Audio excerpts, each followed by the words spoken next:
You're listening to the RADCAST, a top 25 worldwide business podcast. If it's radical, we cover it. Here's your host, Ryan Alford. Hey guys, what's up? Welcome to the latest edition of the RADCAST. It's Friday, April 21st, 2023. Our weekly marketing advertising news of the week. What's up, Christina Yassi? Not much, just my allergies. But my seasonal depression is cured. So you know what? I'll take it. Hey, I think one sounds better than the other. Look, I put Claritin's my friend. It may be the old OG like allergy drug from 20 years ago or whenever it came out, but that just clears me up. Claritin D keeps you going. Yeah. It's also a stimulant. Is it? Yeah, that's what the decongestant. Oh. That's why you can't. I don't take Claritin D. I just take Claritin. Oh, you don't make the kind you can make meth out of, or whatever. Not gonna ladder. You're like, I just do the organic stuff. Yes. That's good. How are you doing? Good. Yeah. Yeah. Looking spring and yes. Yes, I got my festive colors on. Very nice. Yes, thank you. You're repping the brand, the other brand. I know, the other brand. Some fun news on. I know, it's interesting. You have sponsors and sometimes you believe in the product so much, you become a partner. And so I am officially an equity partner in Vaycay. Here we are. So we have 4 partners in the business and going to be helping them with marketing and promotion and, making selling them lots a of global wellness brand. products. Yes, global. Listen, I'm a big fan. It is. I mean, Chris and I have gotten to know each other really well. Chris Hansen, another one of our equity partners, got to know each other real well in an event. And so that's what led them to kind of becoming a sponsor on the RADCAST and, us trying and using the products and believing in them. And then I was like, we just got into further discussions and bada bing, came together. Here we are. All on a vacay together. Exactly.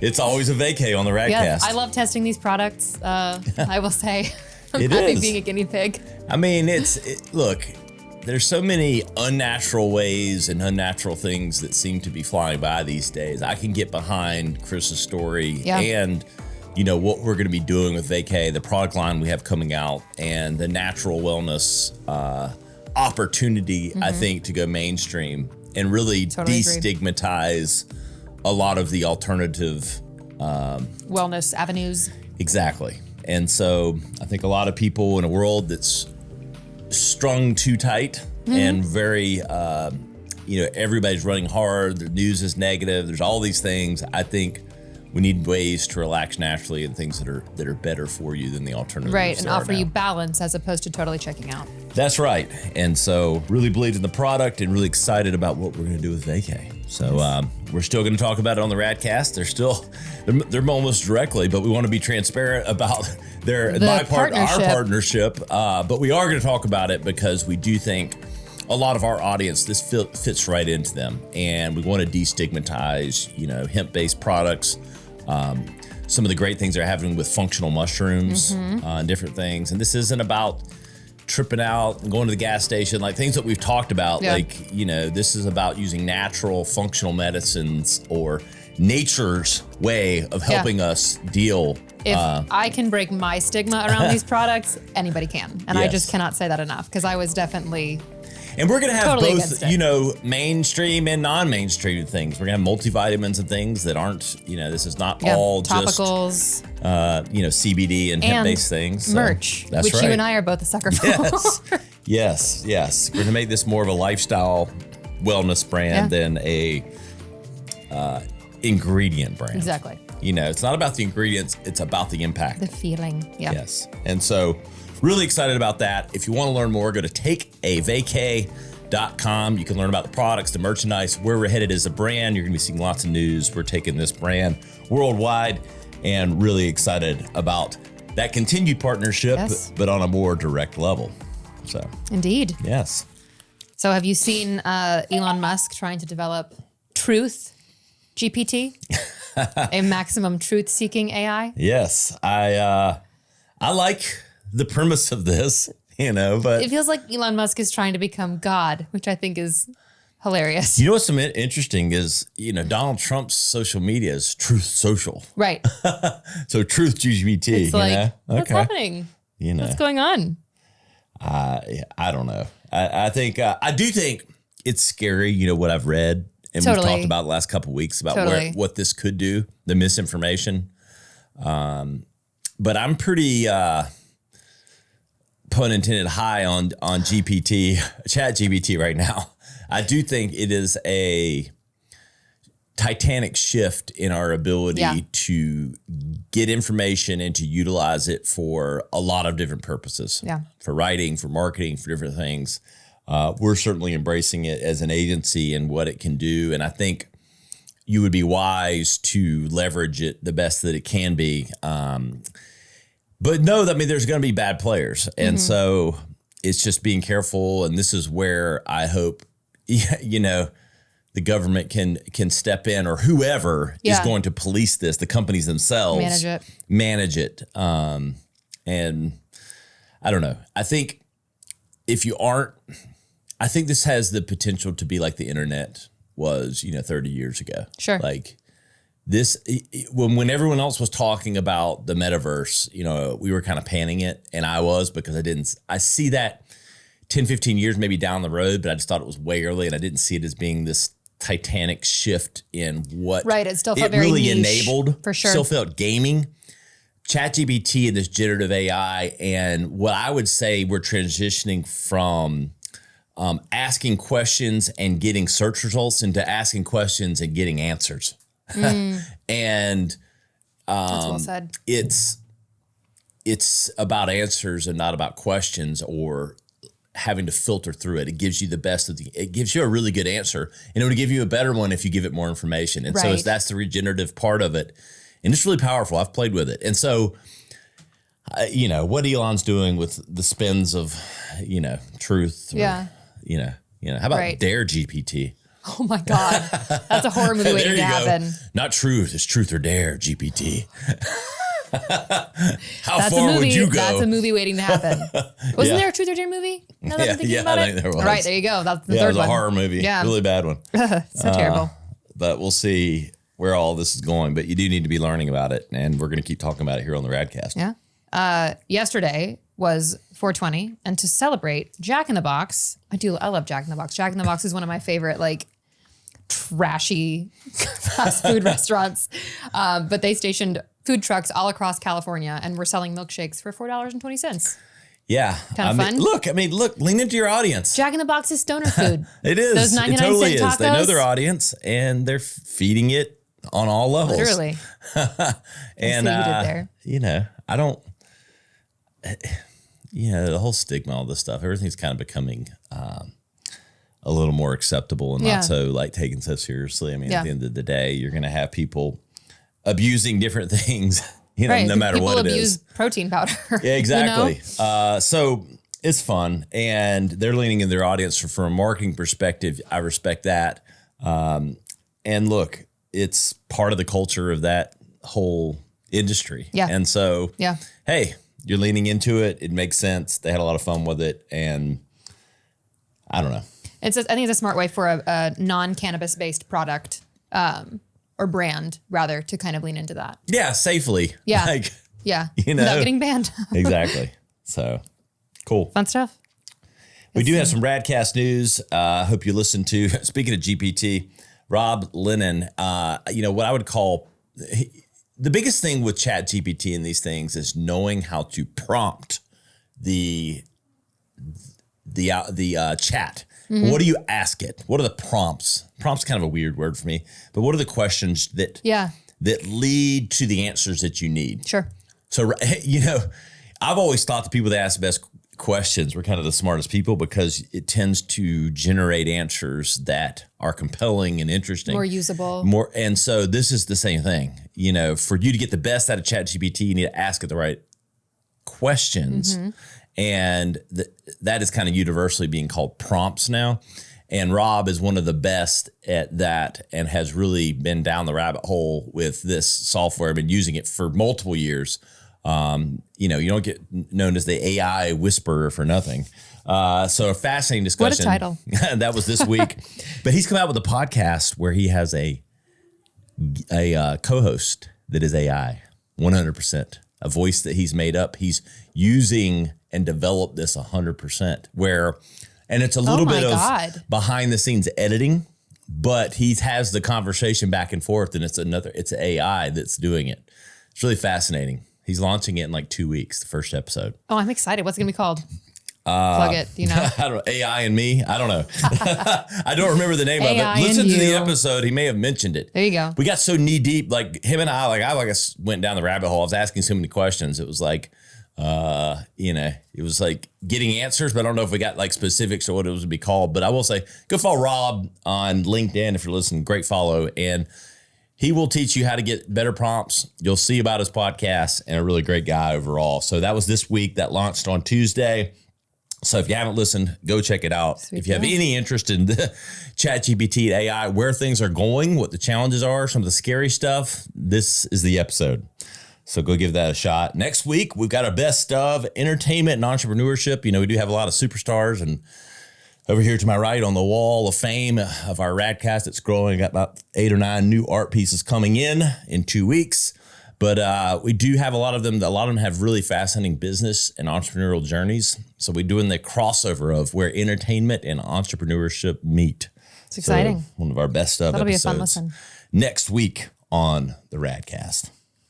So I love my boyfriend, and he's a great cook, which is just one of the many reasons that I love him. But this week we made a Good Rancher steak, and I have to say, he overcooked it. Oh, just a little bit. Oh, calling him out. But I was still so impressed with Good Ranchers because it still tastes. I mean, it was well done, you know, but it was a very good, well done steak, which I can't say about a lot lot Usually, if you go if you overcook it, you're like, I'll pass. Yeah, but if you're still eating it, that actually flavor was still good. Yeah. It was still tender. It wasn't too chewy. Just wasn't as. We're gonna give them a new tagline. You can't cook the flavor out of Good Rancher steak. See, there you go. I cannot speak highly enough for this company and the way that they ship their products. The fact that you get, $240 of free bacon. I say that every single week because I love bacon so much. Yep. Lock in that price, which is great for, Just go hog wild. Yeah. I see what you did there. Why do we say that? Why don't we, chickens go wild too. Go chicken wild, cow wild, mad cow disease, which these steaks don't because they're raised in America, born and bred. It's a great sponsor for us. You can use the code RADCAST to get a bonus $30 off your order. Look, here's the thing. It's Friday. I was heading out of the house. I was like, what are we going to do for dinner tonight? Being a thoughtful husband. Yep. And I was making my protein shake, got the fruit out, staring at me over there in the corner were 2 nice looking New York strips. That's their best cut. That's my favorite cut, New York strips from Good Ranchers. I set those things out on the counter. Those bad boys are going to be thawed out and on the grill talking to me tonight. There you go. You know what they're not going to be? Overcooked. No, they won't be. I believe you. We don't overcook in the Alford family, and we definitely don't overcook Good Ranchers because it's steakhouse quality meat delivered right to your door and right to the Alford's stomachs this evening. It's so good. It is. It really is so good. Give them a shout out. Go do you will if you don't thank us, text me, send me a DM and I might buy as long as we can figure out how to get it to me. I might buy if there's anything you don't like, I might buy it back from you. So bring it to the office. I don't know how we'll logistically figure that out, but I'll put my money where my mouth is. So go to goodranchers.com, order from them. You'll be thankful that you did and tell them the RADCAST sent you by using that RADCAST code for $30 off. Our good friends at Good Ranchers, goodranchers.com. There you go. So Instagram is kind of getting in competition with Linktree and other, multiple bio platforms. Yep. Because they are now adding up to 5 links in bio on the platform. This just happened yesterday? 2 days ago? Wednesday. Yeah. And 2 days ago. I mean, if we have music playing taps or something for Linktree and the thousands of others. Yeah. It's one thing when you build your whole tech around a service that someone doesn't have that they might get at easily. Right. When you don't, trademark it, copyright it. Or whatever. But this is a long time coming. I don't know why they've had this. Yeah. But essentially on your bio on Instagram, you can add, it says you got your place for the link, and usually you can only add one. And that's why people would use services like Linktree, which would then have 5, 6, 7, 8, whatever links you want. They've actually added some other features, which may help them stick around. But now you can add up to 5 links on your bio. So call out different things. If you're selling a specific product, if you're other social platforms. Exactly. And ways which will be interesting if they allow. I hadn't done that. I linked to my RyanAlford.com and the RADCAST and takeavacay.com. But let me link to your TikTok. I imagine they would. That's what I'm gonna. Yeah, that's what I gotta do. My Linktree's in there, but with Vaycay. But it's a big deal, and it's gonna help. I think people transition, like people from search to sell, from content to sell on certain things, and just to be able to spread more of things that you're into or interested in. Making it easier for people to find it. Right. Because you can call that out specifically in a caption or something like that. Like, it's not going to take you to click on link windows. 2 in my bio. Right. Right. So long time coming, and I hope they can add more functionality the way Linktree did over time, because it's got a lot of potential. I guarantee you they will. Yeah. It does get bloated at times, but we got some meta news too. Not that wasn't also kind of meta. But they are opening up their social VR space, Horizon World, to teenagers. This is kind of controversial. They announced the expansion of the social VR platform, Horizon World, to teen users in the US and Canada. They'll have age-appropriate protections and safety defaults, but this has definitely been, it's kind of a long time coming, still leaning into that game world, but you still have they need someone to actually use it. Right, that's true. This is more the audience, that are probably gaming more. So this is where it should, but it does pose threats with just, I don't know, people walking around, meeting strangers. Like, if you're are you going to gate it to where only, how are you going to keep the right audiences engaging through the right audiences? Right. And there is the parental supervision. What I think is interesting, you can meet strangers all over the world, right? Whether it's a dating app or Instagram, whatever that looks like. And then if you meet them on those platforms, in my mind, you are more apt to try to meet them in person. And I almost wonder if there is some kind of safety barrier with metaverse technology where you kind of feel like you've met them and you're not about to hop on a plane to go meet, Big Thing 1, 2, 3 or whoever you're talking to. Just a thought in my millennial brain. Right. I think these are all the right questions to be asking. Yeah. So I don't know. I just think that the metaverse is still a gaming first platform in general, even though there's still like 12 or 13. I think brands jumped on it quickly. But as we panned on the RADCAST, that it's early and it's not a mainstream use case for business and otherwise yet. It is where a younger audience is at, and where if you're trying to market to them, then that's probably where you need to be on some level testing. But we'll see where it goes. And teens who game are much more mainstream. Yeah, for sure. Than some adults, not all, but some adults who game can be a little more fringe. Agreed. So we'll see. Stay tuned. We've got some marketing news. We've got a little bit about Netflix and a couple articles here. Their ad-supported plan is getting the support from 1080p quality and 2 concurrent streams. So they're upping the quality of their ad-supported platform, which only makes sense. And it's going to be at 95% plus parity with the standard plan, which is $16 a month. Yeah. Very technical. This Netflix news. How many numbers can we have? 1080p, 85% with 170 million times 300. But here's one that's interesting. 170.6 million users are forecasted for the US this year. Track with me. And 682.7 million globally with this plan are introducing broader password sharing restrictions this summer, which is, I can't read. Forget it.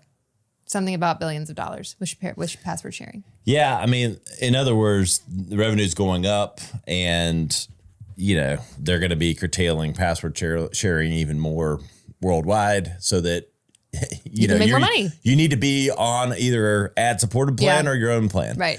And the 1080p, I mean, that's a big deal. Like on your home screen, or like a lot of people watch it on their television screens at home. Right. You're not going to see you probably didn't see it watching on your phone. You wouldn't see that degradation as much. But now, like, if you have the ad-supported plan and you're watching, you can tell. You can tell. If you got to watch ads, might as well be pretty. Yeah, exactly. What's the big deal for the ads, too? Because, like, the ad experience, if I'm an advertiser that's running on the platform and I'm spend all this time and money on, like, a big, bold, beautiful ad, you know, I want it to be in as high a resolution and qualities, too. Because it does get distracting when you have a user base that's used to seeing quality at a certain point. It's kind of like watching, television now in HD.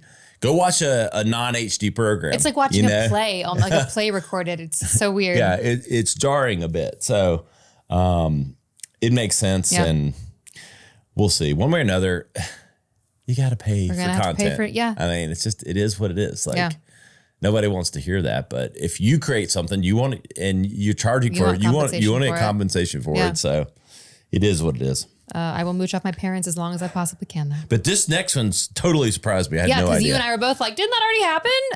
After 25 years, Netflix will no longer offer DVD delivery service. Yeah. So as of that will end on September 29th. 2023. I think I have some old like Netflix DVDs like in a closet somewhere. Like, it's kind of like library books. They're charging up. I got like a $20,000 fine at the library. I have a Blockbuster DVD that we just never returned before Blockbuster closed. Ooh, you are such a bad girl. Missed me with that. I think it's Monty Python. So devious. Actually. I didn't know where you were going with that. Monty something. But who? I had no idea. Who's still doing DVDs by mail? Can you imagine someone out there who's done this since the beginning is pissed? Oh yeah, it's a grandmother somewhere that's like, remember when taking away my DVDs when they first started streaming and there were certain movies you couldn't get unless they only offered it with the DVD option. Yeah, I'd always get so frustrated. I've never ordered a DVD from them, but I would get so bummed. You had that Clearview though. You could get any DVD. That's true. The Clearview player. We need to have like a vintage technology podcast of stuff that's not even that old. We could just do a TikTok watching like something that gets cut with Clearview or something. If it's just funny enough, I don't know how jarring the cut is. Yes, Clearplay, not Clearview. Yeah. Close. Clearplay. Yeah. Okay. I thought like Clearview sounded better to me. I mean, it does, doesn't it? Well, maybe you could bring it back. You can rebrand it. I know. So if you're out there and you're hoping to keep that DVDs, it's coming for you. So you're going to have to get rid of it one way or another. Or just keep the DVDs. They'll never know. This is Maybe true. They'll donate them. I know. What do you do with all that? What's new in Christina Yasi, the land of Christina Yasi TikTok? The divorced Disney princess. I've had a couple more go a little viral. None quite like the first one. I've not been as consistent in my posting as I need to be. But I am ordering some costumes. And some crowns. All right. Gonna mix it up. Got some fresh ideas. Oh yeah. I've got, divorced Disney princess will be taken to the streets of Greenville to get some content among the people. I like it. Yeah. A little stand up. Oh yeah. Sort of. I'll be standing up for sure. And I have a show actually. A director reached out to me and wants to program a cabaret. So that'll be in November. I'm currently writing a one-woman show, which is fun. I love it. Where can everybody find you on TikTok again? Cry Comedy is what I am now going by. There we go. CRY Comedy. CRY Comedy. Our TikTok and IG. Yes, Christina Yasi. She's very funny. It's no matter how many views she got on it, some are fun. I think some of the newer ones are funnier, but you just don't know what jogs the old algorithm. I know, but such a game. Go give it a look. You'll laugh like I do and everyone else. So we do appreciate everyone. You know where to find us, the radcast.com. All the latest episodes, all the guest highlight clips, all the links to our great sponsors, including the wonderful Cry Comedy on TikTok. Thank you. Hey guys, for Christina Yasi, Sawyer on the ones and twos.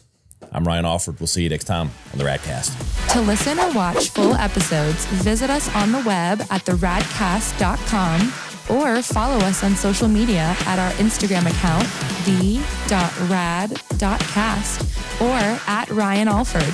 Stay radical.